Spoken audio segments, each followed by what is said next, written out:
بسم اللہ الرحمن الرحیم الحمدللہ رب العالمین والصلاة والسلام علی سید الرسول و خاتم النبیین۔ حضرات، اب انشاءاللہ سوال و جواب کی نشست جو ہے آج کے دن کی، اس کا آغاز ہوا چاہتا ہے، اور آپ کے سامنے انشاءاللہ آپ کے سوالات کے جواب ابو انشاء قاری خلیل الرحمن جاوید صاحب، جو کسی تعارف کے محتاج نہیں ہیں، انشاءاللہ وہ دیں گے۔ ہمارے پاس سینکڑوں کی تعداد میں سوال موجود ہیں۔ یہ میرے ہاتھ میں آپ پلندہ دیکھ رہے ہیں، اتنا ہی پلندہ ان کے پاس ہے۔ کوشش کریں گے، ان سب کے جوابات دینا ممکن نہیں ہے، تو ہم ان سوالوں کا انتخاب کریں گے جن کا مجموعی اطلاق ہوتا ہے اور عوام الناس کی اکثریت جس سے فائدہ اٹھا سکے۔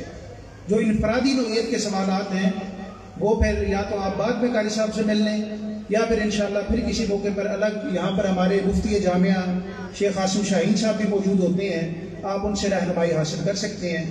تو میں اب سوال کرتا ہوں اور قاری صاحب انشاءاللہ جواب دیں گے، اور کوشش ہوگی کہ جتنے اختصار کے ساتھ قرآن و سنت کی روشنی میں دلیل کے ساتھ آپ کے سوال کا جواب ممکن ہو سکے۔ اجازت نہیں کر سکتے۔ السلام علیکم ورحمۃ اللہ۔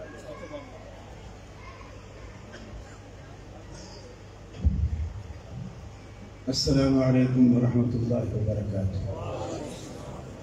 سبحانک لا علم لنا الا ما علمتنا انک انت العلیم الحکیم۔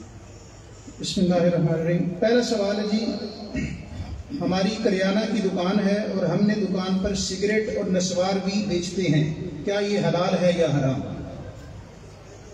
بعض سوال ایسے ہوتے ہیں کہ اللہ کے رسول صلی اللہ علیہ وسلم ان کے جواب میں فرماتے ہیں استفت قلبک، کہ اپنے دل سے فتویٰ لے۔ اللہ نے ہر مسلمان کے دل کے اندر ایک مفتی رکھا ہے جسے ضمیر کا مفتی کہتے ہیں، اور مسلمان کا ضمیر صحیح موقع پر بر وقت صحیح رہنمائی کرتا ہے، اور یہ چیزیں کل مسکرن و مفتر حرام، ہر وہ چیز نشہ لائے یا دماغ کو چکرائے، فضول پیدا کرے، وہ حرام ہے۔ اور سگریٹ اور نسوار، یہ دونوں چیزیں جو نہ استعمال کرتا ہو اسے استعمال کرا کے دیکھیں، وہ چکرا جائے۔ آپ پان کی چٹکی بھی پان کے اندر چٹکی بھی تمباکو کی رکھ کے دیں گے تو وہ چکرا جائے گا۔ تو یہ چیزیں حرام ہیں۔ جب چیز حرام ہے تو اس کا بزنس اور کاروبار، انکم سب حرام ہے۔ کیا ٹیسٹ ٹیوب کے ذریعے اولاد کا حصول کیا جا سکتا ہے، یہ جائز ہے؟ کیا جا سکتا ہے، مگر اس کے لیے ایک شرط ہے۔ وہ شرط یہ ہے کہ وہ نطفے دونوں میاں بیوی کے ہوں، یعنی کسی دوسرے شخص کا نطفہ نہ ہو، جن کا آپس میں نکاح ہوا ہے، دونوں نطفے انہی کے ہوں تو جائز۔ کیا اہل حدیث کے ہلانا فرقہ واریت نہیں ہے؟ یہ تو اصل ہے۔ اصل کو جب تک نہیں مانو گے تو ٹہنیاں تو نکلیں گی نہیں۔ یہ تو اصل ہے، اصل قرآن و سنت ہے۔ اہل حدیث کہلانا دوسروں سے ہمیں ممتاز کرتا ہے اور یہ بتاتا ہے کہ ہم اصل تنا، ہم ٹہنیاں اور شاخیں نہیں ہیں، ہم تنا جو قرآن و سنت کے ساتھ جڑے ہوئے ہیں۔ اور اہل حدیث ہم دیگر احناف کے مقابلے میں، دیگر فرقوں کے مقابلے میں، ورنہ کفر کے مقابلے میں تو ہم مسلمان ہیں۔ یہ بالکل ایسا ہے جیسے امریکہ کے مقابلے میں آپ پاکستانی ہیں اور پاکستانیوں کے مقابلے میں آپ کانپوری ہیں۔ یہ اسی طریقے سے۔ مسافر مقامی امام کے ساتھ 2 رکعت پا لے تو کیا سلام پھیر دے، کیونکہ اس کی نماز قصر مل گئی ہے؟ نہیں، کیونکہ حدیث میں یہ صراحت ہے کہ اگر امام مقیم ہے تو مقتدی پوری پڑھے گا، اور اگر امام مسافر ہے تو مقتدی اگر مقامی ہے تو پوری کرے گا، اگر اس کے پیچھے مسافر ہے تو وہ بھی قصر کرے گا۔ اس لیے امام کو دیکھنا چاہیے کہ وہ مقامی ہے، وہ پوری رکھتے پڑھ رہا ہے، آپ کو کتنی ملی ہے۔ کچھ لوگ یہ بھی کہتے ہیں کہ وہ وضو کرتا رہے، بیٹھا رہے، جب 2 رکعتیں نکل جائیں پھر آ کے نکل۔ ایسا بھی نہیں ہے۔ اللہ کے رسول نے فرمایا جب تم مسجد میں آؤ، امام کو جس حال میں پاؤ اسی حال میں شریک ہو جاؤ۔ وہ انتظار بھی بہتر رہی، اور پھر مقامی امام کے پیچھے قصر کرنا بھی بہتر ہے۔ دراصل سوال یہ تھا کہ اگر آخری 2 رکعتوں میں مسافر آ کے جی میں نے اسی کا ہی جواب دیا کہ اگر امام مقامی ہے تو پیچھے اگر مسافر آیا ہے تو وہ پوری ہی پڑھے گی، اللہ یہ کہ جماعت چھوڑ دیں، پھر 2-4 مسافر آپس میں مل کر جماعت کریں تو ٹھیک۔ کیا تحریک لبیک کے ساتھ کام کرنا درست ہے کیونکہ وہ ختم نبوت کا کام کر رہی ہیں؟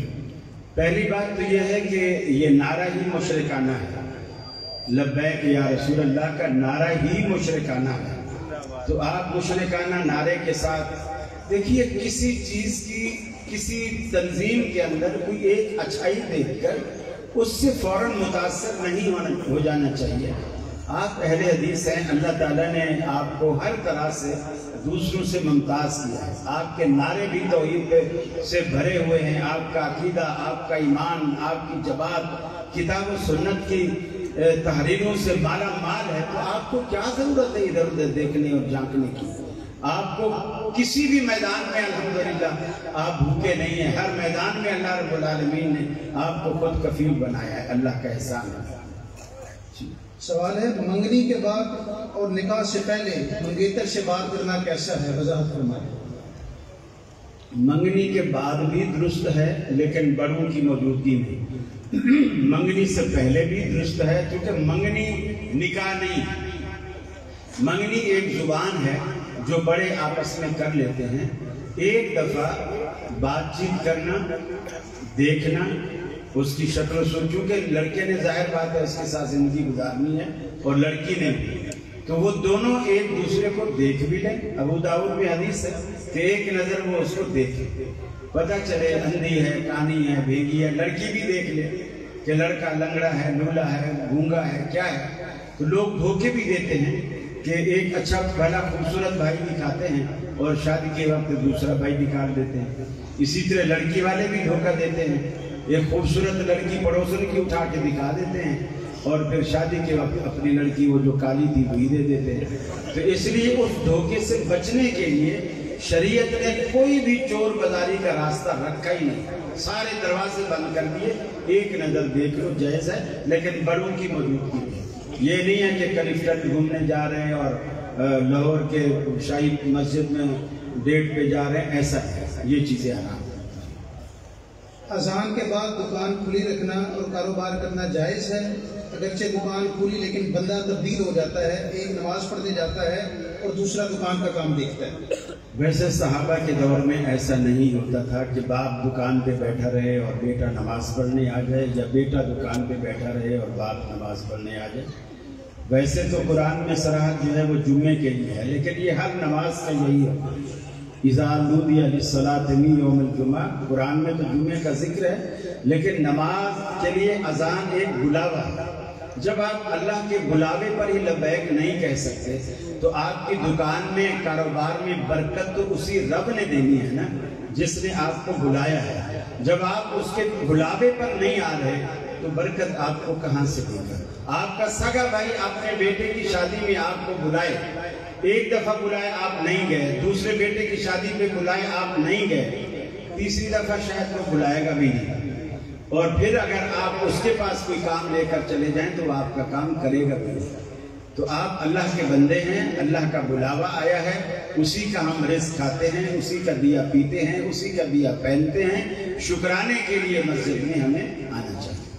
سر اس میں یہ بھی فرما دیں کہ اگر وقت کا فرق ہے مختلف مساجد میں، ایک ساتھی کہیں پر نماز پڑھتا ہے اور دوسرا اس کا دکان والا، میرا خیال ہے ایک مسلک والے فرق نہیں رکھتے، وہ جو فرق رکھتے ہیں وہ مسالک کا فرق ہوتا ہے۔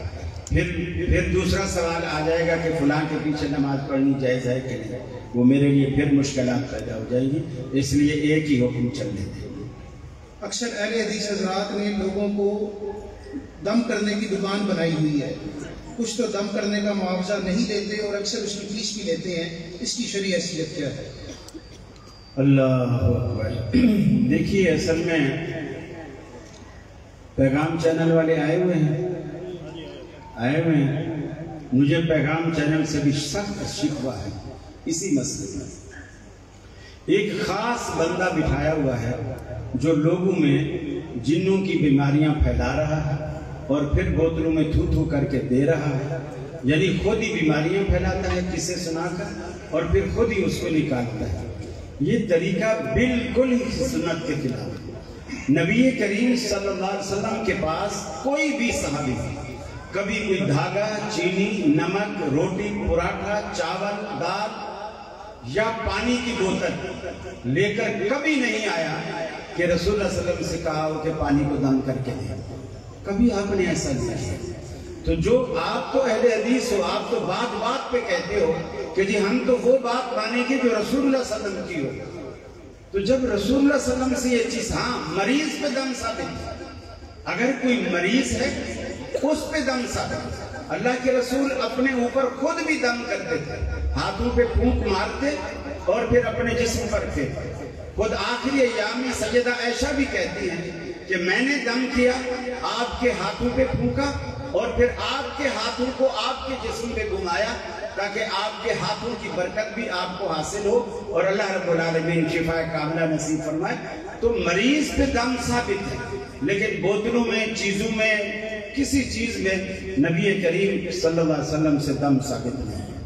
جزاک اللہ. اگلا سوال ہے قاری صاحب کہ صحابہ کرام سے اللہ راضی تھے، ہمیں کیسے پتہ چلے گا کہ اللہ ہم سے راضی ہے یا نہیں اور ہماری عبادت قبول ہو رہی ہے یا نہیں؟ عموماً دیکھیے، پہلی بات تو یہ ہے کہ ہمیں پتہ لگانے کی ضرورت بھی نہیں ہے. آدمی کو خود پتہ چل جاتا ہے کہ اس کی رب کے ساتھ کتنی بنی ہوئی ہے، وہ خود اس کو پتہ چل جاتا ہے. اللہ تعالیٰ دل میں یہ بات ڈال دیتا ہے. عموماً جو علماء بتاتے ہیں وہ یہ بتاتے ہیں کہ مثال کے طور پر آپ نے اگر فجر کی نماز پڑھی جماعت کے ساتھ اور اس نے دوبارہ ظہر کو بھی آپ کو جماعت کی توفیق دے دی، اس کا مطلب یہ ہے کہ فجر کا آپ کا آنا اس کو پسند آیا. اور پھر اس نے اگر عصر کو بھی آپ کو توفیق دے دی، اس کا مطلب ہے ظہر کا آپ کا آنا اللہ کو اچھا لگا ہے. اور اسی طرح پانچوں کا. اور اگر وہ توفیق دیتا ہی نہیں ہے تو پھر آپ کو یہ سوچنے کی ضرورت نہیں ہے. بالکل ایسی بات ہے، ایک سیٹھ صاحب مسجد کے باہر کھڑے ہو گئے، اس کا کوئی نوکر نے کہا سیٹھ صاحب اذان ہوگی، اگر اجازت ہو تو میں نماز پڑھ لوں. اس نے کہا چلو تو نماز پڑھیا، میں جب تک سگریٹ پی لیتا ہوں، یہ کش لگا لیتا ہوں. وہ سگریٹ پینے لگ گیا، وہ اندر چلا گیا مسجد میں، نماز پڑھ لی، تھوڑا دعا مانگنے بیٹھ گیا. تھوڑی سی دیر ہو گئی تو سیٹھ نے آواز لگائی کہ اندر کسی نے باندھ لیا ہے کیا؟ سارے تو نکل گئے، تو ابھی تک باہر ہی نہیں آیا. تو اس نے کہا سیٹھ جی بالکل آپ نے صحیح کہا، جس نے آپ کو باہر باندھ دیا ہے اسی نے مجھے اندر باندھ دیا ہے. تو یہ معاملہ دل کو پتہ چل جاتا ہے کہ آپ کا دل نیکی کی طرف راغب ہو رہا ہے، گناہ سے متنفر ہو رہا ہے، آپ بات بات میں احتیاط برت رہے ہیں، تقویٰ پیدا ہو رہا ہے. یہ اس بات کی علامت ہے کہ رب آپ سے راضی ہے. ایسا سوال ہے، حدیث عمار کی وضاحت فرما دیں. دیکھیے جی، عام طور پہ اس میں جو قابل اعتراض نقطہ ہے اس حدیث کے اندر، وہ حضرت عمار رضی اللہ تعالیٰ عنہ کے بارے میں رسول اللہ صلی اللہ علیہ وسلم کا یہ فرمانا کہ تجھے ایک باغی گروہ قتل کرے گا. اور اس کے بعد جو جملہ ہے جس پر اعتراض سب سے بڑا ہوتا ہے وہ یہ ہے کہ وہ لوگ تمہیں کفر کی طرف کھینچیں گے اور وہ یعنی عمار تمہیں جنت کی طرف بلائے گا، اور جو باقی لوگ ہوں گے وہ تمہیں کفر کی طرف کھینچیں گے، تو جہنم کی طرف کھینچیں گے. تو یہ جو لفظ جہنم والا یا کفر والا ہے یہ راوی کا اضافہ ہے، اور تمام محدثین اس پر متفق ہیں کہ صرف باغی والے لفظ تک حدیث ختم ہو جاتی ہے. آگے جو اضافہ ہے یہ راوی کا اضافہ ہے، اور باغی ہونا یہ کفر نہیں ہے. بغاوت کیا ہے؟ کسی خلیفہ کی اگر کسی نے بیعت نہیں کی اسی کو بغاوت کہتے ہیں. اب یہ جو بغاوت ہے کیا صرف حضرت معاویہ نے کی؟ حضرت علی رضی اللہ تعالی، شاید آپ کو کسی نے اس سے پہلے نہ بتایا ہو اور شاید مجھ پہ بھی فتوے لگنے لگ جائے، حالانکہ میں نے کہا بھی تھا پہلے کہ آپ اس سوال کو رہنے دیں کہ رسول اللہ صلی اللہ علیہ وسلم نے جو حضرت عائشہ صدیقہ رضی اللہ تعالیٰ عنہ جب حضرت علی خلیفہ بنے، حضرت عائشہ نے بیعت نہیں کی، آپ کی خلافت کو تسلیم نہیں کی. یہی وجہ ہے کہ لڑنے کے لیے بھی گئی، سیدنا علی المرتضیٰ کے خلاف لڑی. حضرت طلحہ نے بھی حضرت علی کی بیعت نہیں کی، حضرت زبیر نے بھی حضرت علی کی بیعت نہیں کی. تو آپ ان پر کیا فتویٰ لگا؟ حضرت معاویہ پر تو بڑے دھڑلے سے آپ فتویٰ لگا دیتے ہو. حضرت طلحہ بھی عشرہ مبشرہ میں شامل، حضرت زبیر بھی عشرہ مبشرہ میں شامل، جن 10 صحابہ کو اللہ کے رسول نے جنت کی بشارت دی ہے ان میں یہ دونوں صحابی شامل ہیں۔ در حقیقت یہ منافقین کا بیچ میں ایک کمال اور کردار تھا کہ انہوں نے دونوں گروہوں میں شامل ہو کر اپنا ایک کردار ادا کیا اور مسلمانوں کو دھوکہ دیا، اور ہم سب آج تک اس دھوکے کا شکار چلے آ رہے ہیں، اور منافقین کی اولادیں آج بھی موجود ہیں۔ اللہ ہمیں ان کے شر سے محفوظ رکھے۔ تو ایک سب سوال ہے، ایسا ذکر بتائیں جس سے عمران خان سے چھٹکارا مل جائے۔ یہ تو میرا خیال ہے اگر پروگرام کے آپ کے 3 روزہ پروگرام کے بعد اجتماعی دعا ہو، اللہ تعالیٰ اہل حدیثوں کی دعاؤں کو انشاءاللہ رد نہیں کرے گا، تو یہی آپ کی اجتماعی دعا اس کے خاتمے کا سبب بنے گی انشاءاللہ۔ جی انشاءاللہ ابھی تاریخیں چل رہی ہیں الحمدللہ۔ اگر باپ، ایسا سوال ہے، اگر باپ اپنی اولاد میں سے کسی کو بلا وجہ قتل کر دے تو کیا شرعی لحاظ پر اس پر قصاص ہو سکتا ہے؟ قصاص نہیں ہوگا۔ رسول اکرم صلی اللہ علیہ وسلم کی حدیث ہے، صراحت ہے کہ لا یقتل الوالد بالولد، کہ بچے کے بدلے یعنی اپنے بیٹے کے بدلے والد قتل نہیں ہوگا، ہاں تعزیری کوئی بھی سزا رکھی جا سکتی ہے۔ البتہ یہ اگر آپ لوگوں کا اشارہ حالیہ میاں والی میں ہونے والے واقعات کی طرف ہے، تو جو اصل میں والد کو قتل نہ کرنے کا حکم دیا گیا ہے قصاص میں، اس کی وجہ کئی ہے۔ مثلا ایک لڑکا بڑا ہے، ہو سکتا ہے اس نے والد کو اتنا دکھایا ہو، اتنا تنگ کیا ہو، اتنا نافرمان ہو، اور یا اس نے کوئی بھی ایسا جرم کیا ہو جس سے والد سے برداشت نہ ہوا ہو اور اس نے قتل کر دیا ہو۔ لیکن یہاں کیس تھوڑا سا الگ ہے۔ معصوم بچہ ہے، بچی ہے 7 دن کی، اور اس کے سینے میں 7 گولیاں اتار دی گئی۔ یہ جو درندگی ہے، بہرحال حدیث کی مخالفت ہم نہیں کر سکتے، وہ والد ہے، والد کو قصاص میں قتل نہیں کیا جا سکتا، البتہ عدالت تعزیری طور پر اس پر کوئی بھی سزا رکھ سکتی ہے۔ جزاک اللہ۔ کیا صحابی رسول کی تنقید کرنے والے کی ابتدا میں نماز ادا کی جا سکتی ہے؟ اگر وہ توبہ کرے تو ہو سکتی ہے، اگر توبہ نہ کرے تو نہیں ہو سکتی۔ سوال ہے جو جانور کاروبار کے لیے رکھے گئے ہیں اور ان پر کافی خرچہ آتا ہے، تو اس مال کی زکوٰۃ کیسے ادا کی جائے گی کیونکہ یہ چرنے والے جانور نہیں ہیں؟ ظاہر بات ہے آپ خرچہ وغیرہ ہر چیز اس کا پھر آپ پورا حساب رکھیں۔ اگر آپ جانور خریدتے بیچتے ہیں، آپ کا بزنس یہی ہے، تو آپ ایک ڈائری بنائیں، اس میں پورا حساب رکھیں، جانور کتنے کے خریدے، اس کی کھلی کتنے کی خریدی، چارہ کتنے کا خریدا، جو بھی آپ کھلاتے پلاتے ہیں، یا بجلی وغیرہ ان کا رینٹ، وہ جگہ کرایہ، نوکر چاکر ان کی تنخواہیں، یہ ساری آپ نکالیں۔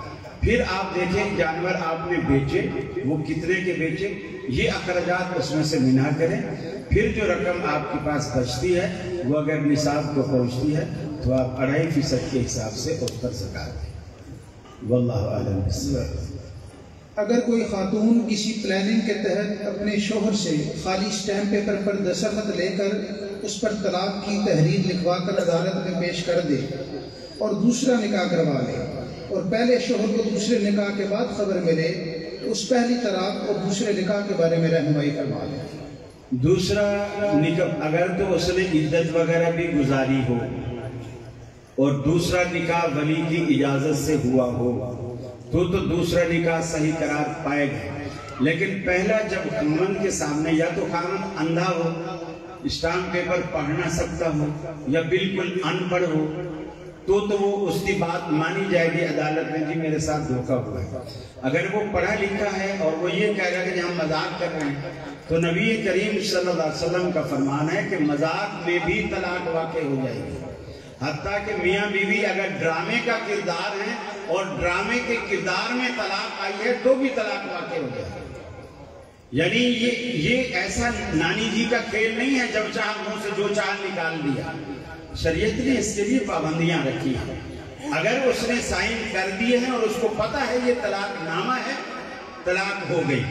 البتہ اس کو یہ اختیار ہے کہ بعد میں کسی کے سمجھانے بجھانے پر اس کو سمجھ آئے وہ رجوع کر سکتا ہے، وہ رجوع بھی نہ کرے اور عورت عدت پوری کر بیٹھے یہ نکاح اس کا ختم ہو جائے گا. یعنی ایک دفعہ بھی اس نے طلاق لکھی ہو اور ایک ہی دفعہ سائن کیے ہو اور عورت عدت پوری کر لے اور یہ رجوع نہ کرے تو اس کا یہ جو طلاق رجعی تھی یہ طلاق بائنہ میں تبدیل ہو جائے گی. اب اس کا نکاح ٹوٹ جائے گا. اب اس کا ایک فائدہ یہ ہے اگر دوبارہ یہی لوگ نکاح کرنا چاہیں تو ان کا نکاح دوبارہ ہو سکتا ہے, اور اگر یہ نہ کرنا چاہیں عدت پوری ہونے کے بعد عورت آزاد ہے اپنی اور اپنے ولی کی مرضی سے کہیں بھی دوسری جگہ نکاح کر سکتا ہے. واللہ عالم. اس سوال میں یہ وضاحت فرما دیں کہ شوہر کا طلاق دینے کا ارادہ نہ ہو اور اس کو دھوکہ دے کر جائے وہ سائن کروا لیے جائیں یا کچھ اور بتا کر, تو پھر کیا صورت؟ نہیں, اگر تو وہی صورت ہے نا کہ خامد کو یہ پتہ نہ ہو کہ میں جو سائن کر رہا ہوں یہ کس چیز پر سائن کر رہے ہیں, یعنی یا تو وہ پڑھا لکھا نہیں ہے یا وہ نابینا ہے, اس کا انگوٹھا لگا دیا گیا پھر تو وہ طلاق نہیں ہوگی اور دوسرا نکاح بھی نہیں ہوگا. چونکہ پہلا نکاح باقی ہے تو نکاح پر نکاح نہیں ہوگا. اور اگر خامد کو پتا تھا کہ یہ طلاق نامہ ہے پھر اس نے یہ جانتے ہوئے سائن کر دیے صرف یہ سوچ کر کہ ہم مذاق جا سکتی ہے پہلے دن تو ویسے بھی فوجی والے گھر سے کچھ بھی نہیں کھانا چاہیے بلکہ وہاں بھیجنا چاہیے, دینا چاہیے.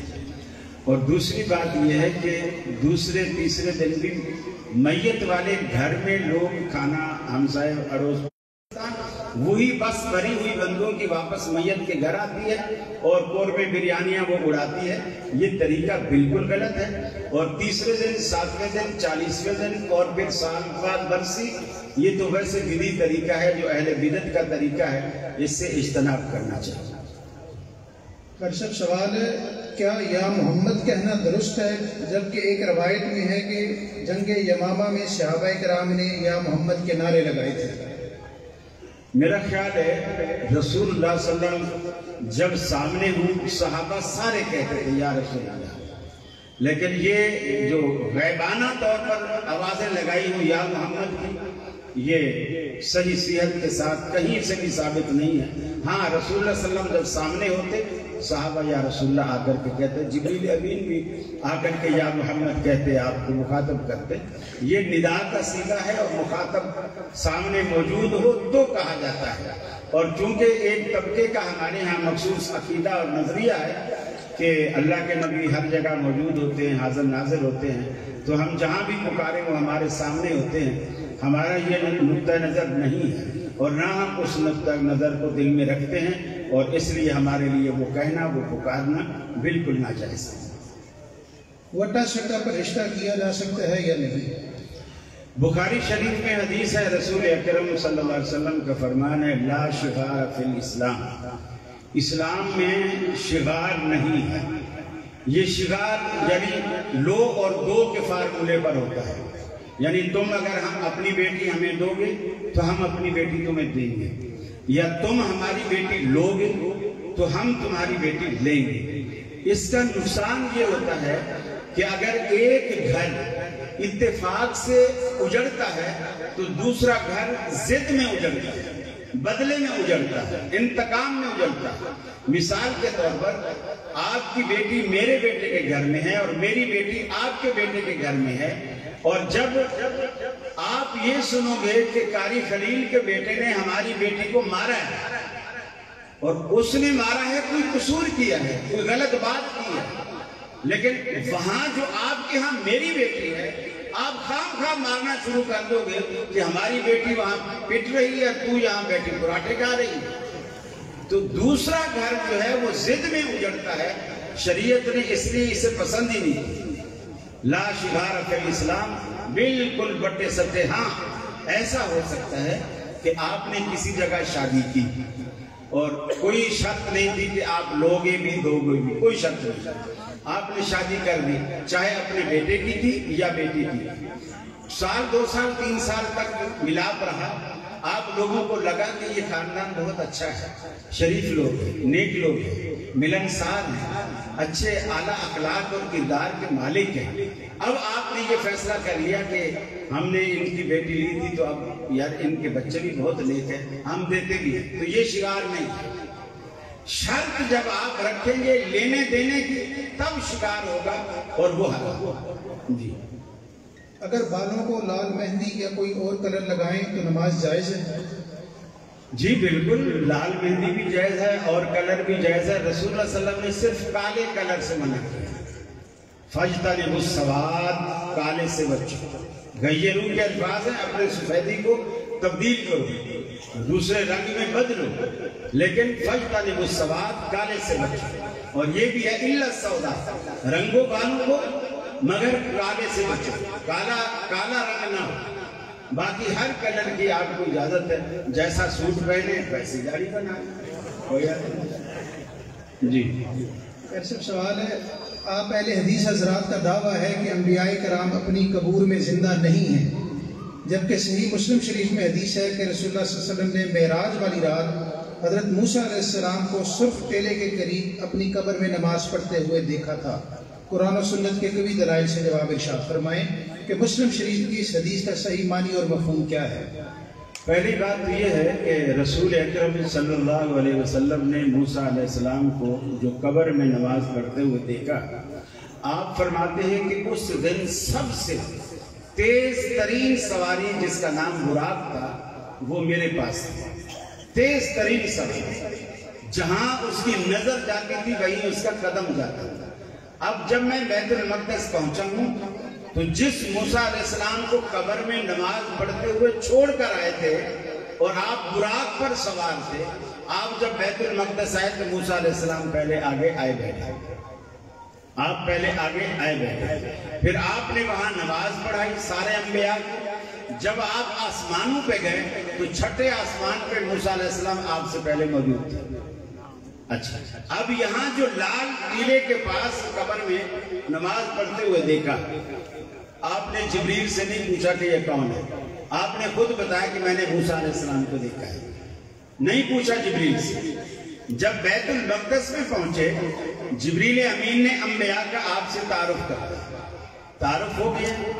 جب چھٹے آسمان پہ، پہلے آسمان پہ، دوسرے پہ، تیسرے پہ انبیاء سے ملاقاتیں ہوئی تو آپ نے جبریل امین سے پوچھا یہ کون ہے؟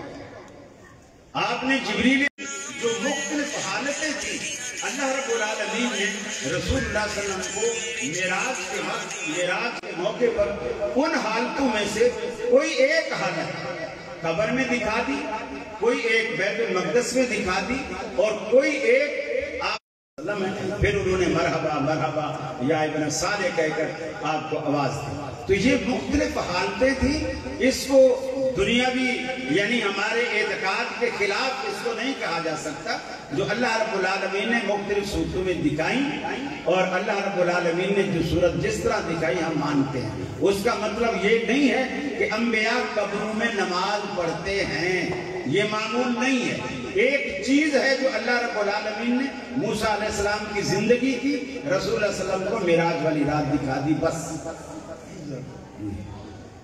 رفع الیدین کے متعلق ہمارے بریلوی بھائی کہتے ہیں کہ یہ صرف آپ صلی اللہ علیہ وسلم نے اس وقت کرنے کا حق دیا جب لوگ بتوں کو اپنے پاس لے کر کھڑے ہوتے تھے۔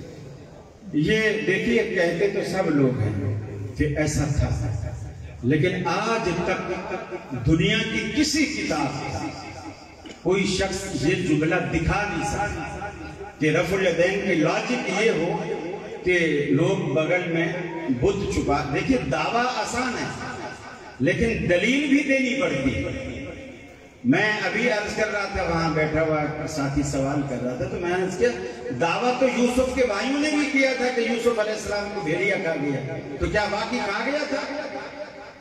پھر انہوں نے دلیل بھی دی کہ یوسف علیہ السلام کا کرتا فجاؤ بقمیصہ بدم کذب، جھوٹا خون لگا کر کے لایا، مگر مچھ کے آنسو بہاتے ہوئے جاؤ اباہم عشاء یبکون، روتے ہوئے آئے۔ لیکن اس ساری باتیں قرآن نے کہا غلط، یوسف علیہ السلام زندہ تھے۔ پھر ان کا مصر کا بادشاہ بننے نے ثابت کر دیا کہ بھائیوں کے سارے دعوے جھوٹے تھے۔ اب مجھے بتائیے، بت تو بہت، یعنی اگر بت بغل میں چھپاتے ہوں گے اس سے بڑے تو نہیں ہوں گے نا، اس سے چھوٹے ہی ہوں گے نا۔ اب میں یہ بغل میں یہ بوتل رکھ لی، اب آپ مجھ سے 1000 رفع الیدین کراؤ، یہ نہیں گرے گی۔ اس لیے کہ ہاتھ اٹھانا ہے، بغلیں اٹھانا نہیں ہے۔ رفع الیدین یوں نہیں کی جاتی، اگر یوں بت گرانے کے لیے ہوتی تو یوں ہوتی، بت تو بغل میں ہے اور اٹھائے جا رہے ہیں ہاتھ۔ اور دوسری بات، اگر رفع الیدین بت گرانے کے لیے تھی تو پہلی رفع الیدین میں بت گر جانا چاہیے۔ کیا کیا؟ جب نماز شروع کرتے ہیں بت گر گیا، اب رکوع کو جانے والی، رکوع سے اٹھنے والی اور تیسری رکعت پر کھڑے ہونے والی، یہ تینوں رفع الیدین بت کے بغیر ہیں۔ یہ تینوں رفع الیدین بت گرنے کے بعد ہیں، تو جو بت گرنے کے بعد ہیں وہ تو آپ چھوڑے بیٹھے ہو، اور جو بت گرانے کے لیے پہلی رفع الیدین تھی وہ تو آپ آج تک کرتے ہو۔ اور پھر وتروں کی تیسری رکعت میں قنوت سے پہلے آپ کی بغل میں کوئی بت رکھ جاتا ہے جو آپ قنوت سے پہلے رفع الیدین کرتے ہو؟ پھر عیدین میں 6 مرتبہ کرتے ہو، تو کیا اس وقت بت آپ کی بغل میں ایلفی سے چپکے ہوئے ہوتے ہیں؟ جو ایک رفع الیدین سے نہیں گر پاتے، آپ کو 6 رفع الیدین کرنی پڑتی ہیں۔ یہ سارا معاملہ اگر اللہ کے رسول نے اس چیز کو منسوخ کیا ہے تو کیا وہ رفع الیدین منسوخ ہوئی ہے جو اہل حدیث کرتے ہیں اور وہ باقی ہے جو آپ کرتے ہیں؟ ایسا تو نہ کرو نا یار، کچھ ظلم تو نہ کرو، ہم کراچی سے آئے ہیں، کانپور والوں، کچھ تو لحاظ کرو۔ جی اگلا سوال ہے قاری صاحب، قبلہ رخ ٹانگے کرنا یا تھوک پھینکنا کیسا ہے؟ صحیح حدیث سے واضح منع ہے۔ رسول اکرم صلی اللہ علیہ وسلم، یہ کعبے کے احترام کے خلاف ہے۔ آپ نے ایک علاقے میں گئے اور وہاں آپ نے مسجد کے سامنے جیسے کھڑکی تھی سامنے والی، یعنی قبلہ رخ، اس کھڑکی سے نکل کر ایک بندے کو تھوکتے ہوئے دیکھا۔ آپ نے پوچھا یہ کون ہے؟ لوگوں نے کہا یہ ہمارے علاقے کا اسی مسجد کا امام ہے۔ آپ نے لوگوں سے کہا کہ اس کو امامت سے ہٹا دیں، اس کو امامت سے ہٹا دیں۔ جس شخص کے دل میں بیت اللہ کا قبلے کا احترام ہی نہیں ہے وہ امامت کے قابل ہی نہیں۔ اور اس سے یہ بھی ظاہر ہوا کہ اگر امام میں کوئی شرعی عیب دیکھے تو اسے انتظامیہ امامت کے منصب سے ہٹا سکتا ہے۔ جی کیا قبر پر بطور نشانی کوئی پتھر یا کوئی اور چیز رکھی جا سکتی ہے؟ اور وقتاً فوقتاً قبر پر جا کر دعا کرنا اور پانی وغیرہ چھینکنا اس کو درست ہے یا بجری؟ ویسے یہ رسول اکرم صلی اللہ علیہ وسلم سے صحابہ سے وقتاً فوقتاً جا کے پانی چھڑکنا، لیپا پوچھی کرنا، اس کو محفوظ رکھنا، اس کی حفاظت کرنا، یہ بالکل بھی ثابت نہیں ہے۔ نشانی ویسے کوئی لگا لی جائے جیسے یہ درخت کھڑا ہوا ہے اور درخت کے پاس سے تیسری قبر بھی میرے والد کی ہے، اس طرح کا کوئی نشانی بندہ ذہن میں رکھ لے تو کوئی حرج نہیں۔ باقی باقاعدہ طور پر نشانیاں اٹھا کر لگانا، ایک قبر پہ میں نے ایک کلپ دیکھا، اس میں کتبے پہ اس کی پوری جو زندگی کی ایجوکیشن جو تعلیم تھی نا، میٹرک کہاں سے کیا، انٹر کہاں سے کیا، بی اے کہاں سے کیا، ایم اے، پی ایچ ڈی تک اس کی ڈگریاں قبر کے سرانے جو پتھر لگاتے ہیں اس کے اندر اب پتہ چلے بھی قبر میں جو یہ ڈگریاں تم نے لگائی ہیں اس کا مردے کو کیا فائدہ ہے؟ کیا فرشتے اس سے متاثر ہوں گے کہ ہر بندہ پی ایچ ڈی ہے، ہم اس سے کیسے سوال کریں؟ تو ایسا تو مسئلہ نہیں ہے۔ تو دوسری بات یہ ہے کہ جتنی دنیا آدم علیہ السلام سے لے کر اب تک فوت ہوئی ہے اور فوت ہو رہی ہے، اگر سب کی قبروں کی حفاظت کی جاتی نا تو آج زندوں کے رہنے کی کوئی جگہ ہی نہیں ہے۔ تو اسلام کا یہ مزاج ہی نہیں کہ قبروں کی حفاظت کی، ہاں احترام جب تک قبر ہے، اوپر نہ بیٹھو، اوپر نہ چڑھو، یہ احترام اپنی جگہ ہے۔ لیکن جب قبر مٹ جائے، اب آپ دیکھ لو بقیع قبرستان جو ہے مدینہ منورہ والا، رسول اللہ صلی اللہ علیہ وسلم کے وقت سے اب تک مردے وہاں دفن ہو رہے ہیں، مردے اب وہ کیسے دفن ہو رہے ہیں؟ وہ خالی بھی ہے، بھرا بھی جا رہا ہے، خالی بھی ہے۔ یہی طریقہ ہے، قبروں کی حفاظت اسلام کا مزاج نہیں ہے۔ جی کرسی پر بیٹھ کر نماز ادا کرنا سنت مطہرہ سے ثابت ہے۔ اکثر لوگ جہاں دل کرتا ہے صف میں کرسی رکھ کر نماز ادا کرتے ہیں، کیا اس سے صف میں رکھنا پیدا نہیں ہوتا؟ جی رکھنا تو یقیناً پیدا ہوتا ہے، اور صف میں وہ جو قدم سے قدم اور کندھے سے کندھا ملانے والی بات ہوتی ہے اس میں بھی خلل واقع ہوتا ہے۔ کرسی پر پہلی بات تو یہ ہے کہ اجازت صرف اسی کو ہونی چاہیے جو معذور ہو، جس کو کوئی تکلیف ہے.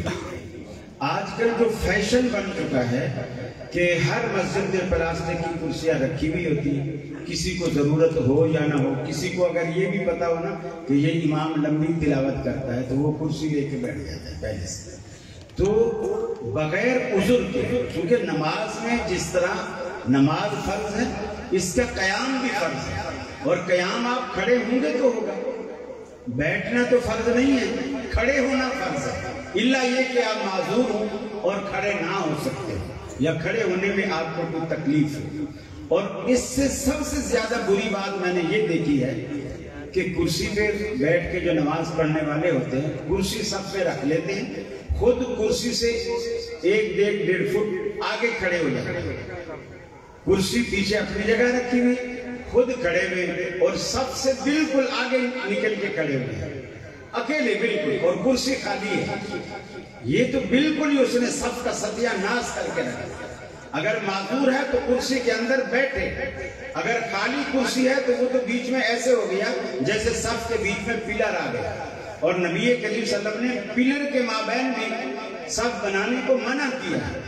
تو لہٰذا اس کا خیال رکھا جائے. اگر کوئی معذور ہے بیٹھے اور کوشش کرے کہ سائڈ سے رکھ لیں.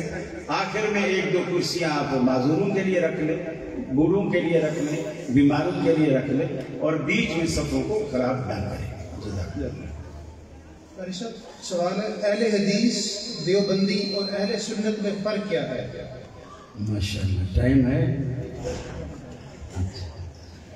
بنیادی طور پر دیکھیے، اہل حدیث کا فرق یہ ہے، ہم یہ کہتے ہیں کہ جس ہستی کا کلمہ پڑھا ہے، اطاعت اتباع اسی ہستی کی ہے. ہمارے کلمے میں 2 ہی نام آتے ہیں، لا الہ الا اللہ، اس میں اللہ کی ذات آتی ہے، اور محمد رسول اللہ، اس میں رسول اکرم صلی اللہ علیہ وسلم کا نام مبارک آتا ہے. انہی 2 ہستیوں کی بات ماننا اور اسی کو دین سمجھنا اور اسی کی پیروی کرنا اور اسی پر چلنا، اسی کا نام اہل حدیثیت ہے. اور جو دیوبندی لوگ ہیں، ان کو اصل جو بڑا نام ہے وہ حنفیت ہے، اور حنفیت میں دونوں شامل ہیں، بریلوی بھی شامل ہے، دیوبندی بھی شامل ہے، دونوں حنفی ہیں. پھر ان کا اسکول آف تھاٹ الگ الگ ہے انڈیا کے اندر، ایک بریلی ہے اور ایک دیوبند ہے. جو اس مدرسے سے پڑھا وہ دیوبندی کہلاتا ہے، جو بریلوی مدرسے سے پڑھا وہ بریلوی کہلاتا ہے. نظریاتی فرق نہیں تھا، پڑھنے کا فرق تھا. جیسے ہمارے ہاں کراچی میں دارالحدیث رحمانیہ ہے، جو وہاں پڑھتے ہیں طلباء وہ اپنے نام کے ساتھ آخر میں رحمانی لگا دیتے ہیں. وہ ایک ادارے کی نسبت ہوتی ہے، ادارے کی نسبت، یا کوئی استاد سے نسبت جوڑتا ہے. کوئی مولانا ارشاد الحق عصری صاحب کے پاس پڑھتا ہے اور جب فارغ ہو جاتا ہے تو اپنے نام کے ساتھ عصری لگا دیتا ہے. اس طرح تو وہ استاد کی نسبت تھی یا ادارے کی نسبت تھی. اب وہ چیز نظریات میں تبدیل ہو گئی. اب دیوبندی وہ لوگ ہیں جو امام ابو حنیفہ رحمۃ اللہ علیہ کی تقلید کرتے ہیں، ان سے دلیل مانگے بغیر ان کی تقلید کرتے ہیں. اور بریلوی بھی وہی ہیں جو امام صاحب کی تقلید کرتے ہیں، لیکن توضیح اور تشریح کے لیے اپنے اہل سنت کے جو ان کے بڑے ہیں احمد رضا خان بریلوی، وہ ان کی تشریح اور توضیح کو مانتے ہیں. یہ زیادہ قبر پرستی کی طرف چلے گئے. ان میں بھی دیوبندیوں میں جو مماتی گروپ ہے وہ قبر پرستی سے بچ گیا ہے، اور جو حیاتی گروپ ہے ان میں اور بریلویوں میں کوئی فرق نہیں ہے. وہ سیم ایک جیسا ہے، وہی نظریات وہی. اور میں ایک شخص اہل حدیثوں میں بھی میں نے ایک شخص دیکھا ہے جس نے اہل حدیثوں کی کرامات اہل حدیث کے نام سے ایک کتاب لکھی ہے.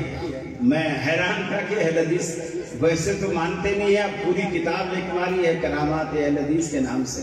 بہرحال ہم اسی بات کو مانتے اور فالو کرتے ہیں جو اللہ اور اس کے رسول سے ثابت ہو. یہ اہل حدیثوں کے اور ان کے مابین بنیادی فرق ہے. آخری 2-4 منٹ ہے. جی سوال ہے فوت شدہ افراد کی طرف سے قربانی کی جا سکتی ہے یا نہیں، اور صدقہ بھی کیا جا سکتا ہے یا نہیں؟ جی فوت شدہ کی طرف سے بہت سارے ہمارے علماء قائل ہیں، حتیٰ کہ ڈاکٹر فضل الہی حفظہ اللہ وہ بھی اس کے قائل ہیں۔ انہوں نے مسائل قربانی یا احکام قربانی کے نام سے جو ایک رسالہ لکھا ہے، اس پہ بھی انہوں نے ایک دو صفحوں میں اس کی بحث کی ہے اور اچھے دلائل دیے ہیں کہ مرحومین کی طرف سے قربانی کی جا سکتی ہے، اس لیے کہ قربانی ایک مالی صدقہ ہے اور مالی صدقہ سب کی طرف سے کیا جا سکتا ہے۔ اور ایک دوسری دلیل یہ بھی ہے، نبی کریم صلی اللہ علیہ وسلم نے ایک مینڈھا لیا اور مینڈھے کو قربان کیا اور اس میں آپ نے فرمایا اے اللہ یہ تیری طرف سے ہے، تیرے لیے ہے، اللہم منکا بالکا ہم محمد ومن امت محمد ومن آل محمد، اور رسول اللہ صلی اللہ علیہ وسلم کی آل کی طرف سے، امت کی طرف سے، رسول اللہ صلی اللہ علیہ وسلم کی طرف سے، اور آپ کی امت میں صرف زندہ ہی شامل نہیں، جو فوت ہو چکے ہیں وہ بھی آپ کی امت میں شامل ہیں، لہذا قربانی کی جا سکتی ہے۔ واللہ اعلم بالصواب۔ اگر سحری کا وقت ختم ہونے میں 2 یا 3 منٹ رہتے ہوں اور غسل کرنا بھی ضروری ہو تو اس صورت میں کیا کیا جائے گا؟ سحری کر لے پھر غسل بھی کر لے۔ آخری سوال ہے قاری صاحب، اور اس سے پہلے میں وضاحت کر دوں کہ بعض ساتھیوں نے بہت لمبے لمبے سوال لکھے ہوئے ہیں، وقت اجازت نہیں دیتا، آپ بعد میں قاری صاحب سے یا دیگر علماء کرام سے رابطہ کر کے ان کے جوابات دیں۔ نہیں بعد میں مجھ سے نہ پوچھنا، کل 2 علماء ہیں، مولانا عبدالرحمن شاہین صاحب بھی ہیں اور مولانا ابراہیم بھٹی صاحب بھی ہیں۔ آج کی محفل کا آخری سوال، جی شادی کرانے میں ماں باپ کی مرضی ماننی چاہیے کہ نہیں، اور اپنی مرضی بھی شامل ہوتی ہے کہ نہیں؟ دیکھو ماں باپ کو زبردستی نہیں کرنی چاہیے، کیونکہ زندگی بچوں نے گزارنی ہے۔ ماں باپ گائیڈ کریں، زبردستی نہ کریں کہ بیٹا میں تو بس اپنے بھائی کو زبان دے بیٹھا ہوں، اب تو تجھے کرنی ہی کرنی ہے، یا ماں بولے کہ میں تو اپنی بہن کو زبان دے بیٹھی ہوں، تو اس طرح نہ ہو۔ ماں باپ زبردستی نہ کریں، مشورہ دیں، اور لڑکا تو بالکل آزاد ہے، لڑکی پھر بھی وکیل کی پابند، ولی کی پابند ہے، لیکن لڑکا ولی کا بھی پابند نہیں ہے، لڑکا بالکل آزاد ہے۔ جزاکم اللہ جی، اذان مغرب کا ٹائم ہوا چاہتا ہے، آپ ساتھی وضو کریں اور مغرب ادا کریں۔